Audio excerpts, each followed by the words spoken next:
Grace and peace and spoiler alert.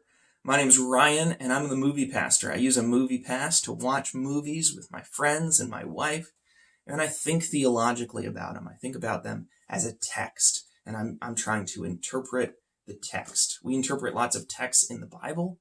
I make them into speeches on Sunday morning, and I'm also trying to interpret a text in the movie theater when I go and I see movies. This is a challenging one. I saw Little Women today. I just got out of the theater this afternoon, and man, I'm overwhelmed. This is such a classic of world literature. It's also a classic of cinema. It's been adapted into a movie 7 times. Most recently, before this time, was last year in 2018. And so it's just such a, I feel like the director is entering into a conversation that I have just walked up on, that I haven't heard the beginning of. Because if we talk about her adaptation and the way she engaged with the book, which I also haven't read, that's hard to do without knowing how other people have taken this story and adapted it and what they've done with it. And so I didn't mind the movie. I didn't love it. It was certainly well made, but it was like a high quality, less fun movie for me. Of course, I'm not a little woman, so that has something to do with part of it. I don't relate with all of these experiences of growing up and what it means to be like these girls.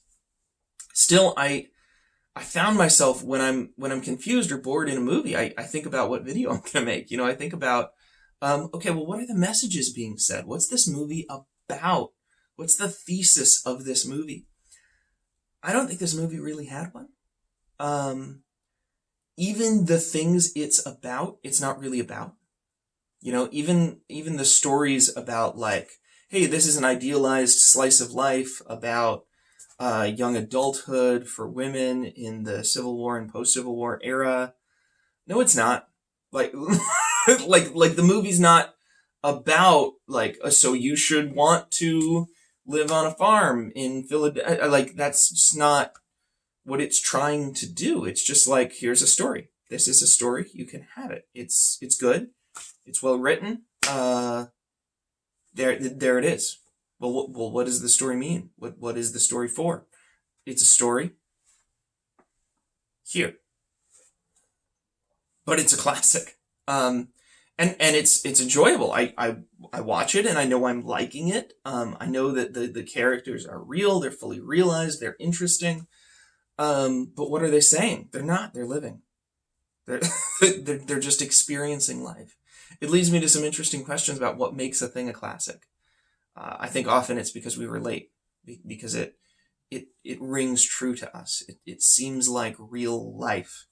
And this story, this book more than the movie, seems like real life to lots of people throughout many generations. And so I think that's why we keep coming back to it and we keep remaking this film for every new generation.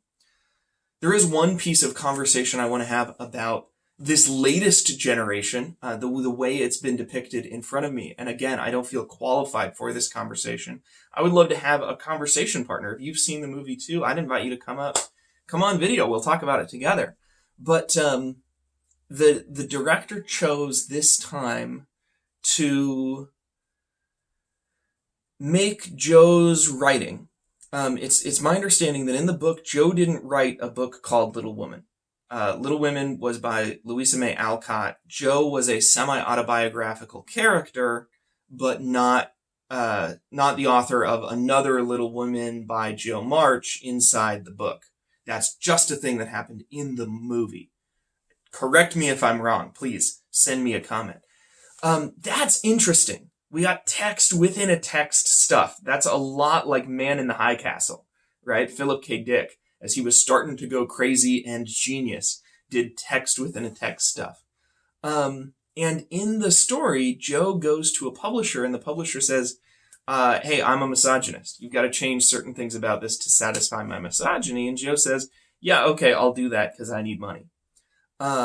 in that way, the director is able to put certain aspects of the subtext into the text that weren't there before.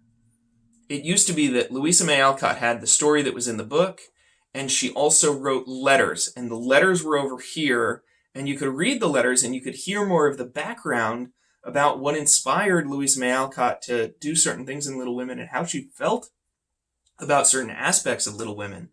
But it didn't touch this. And in this movie, it does, because the character of Jo is becoming a voice for some of the things Louisa May said and felt. And so Louisa May Alcott never married.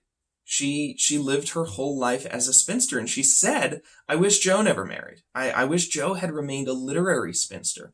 That conversation is put into this movie. And also, the director depicted Jo as probably lesbian. Probably some kind of not interested in men. Maybe even transgender. Louisa May Alcott had said, I've always felt that I was a man born in a woman's body. And so those conversations were important to the director. They were put into this character of Jo for the film, but always in the subtext. And they let the audience choose at the end of the movie, hey, what ending do you want? Do you want the ending of the book, or do you want the ending of Louisa May Alcott's life, where Louisa May Alcott became an author, got her book published? You see Jo alone watching her book.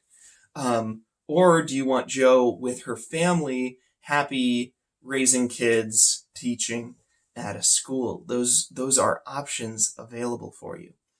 So the way that the director reads the text and the way she reads the context of Louisa May Alcott's life, I think has a lot to say about how we ought to read and what it means to read deeply. You know, why did Shakespeare write it that way? Why did the framers of the Constitution say what they did about slavery? What was going on in their lives that made them do that?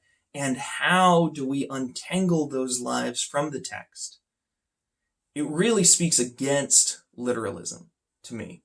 It speaks against the belief that the text is the text, and you just interpret those words. You open up a dictionary, and what those words mean is what those words say. No arguments, nothing else. To really say, well, wait a second, people, when they communicate, they choose wrong words.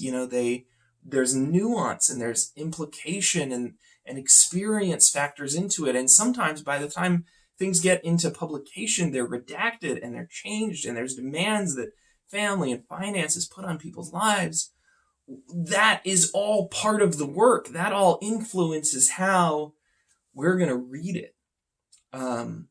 That's a pretty cool concept. And to do that in the midst of a classic, to do that in the midst of a story about being a story that we just watch to watch. What kinds of stories are you living? I'd be interested to hear about them.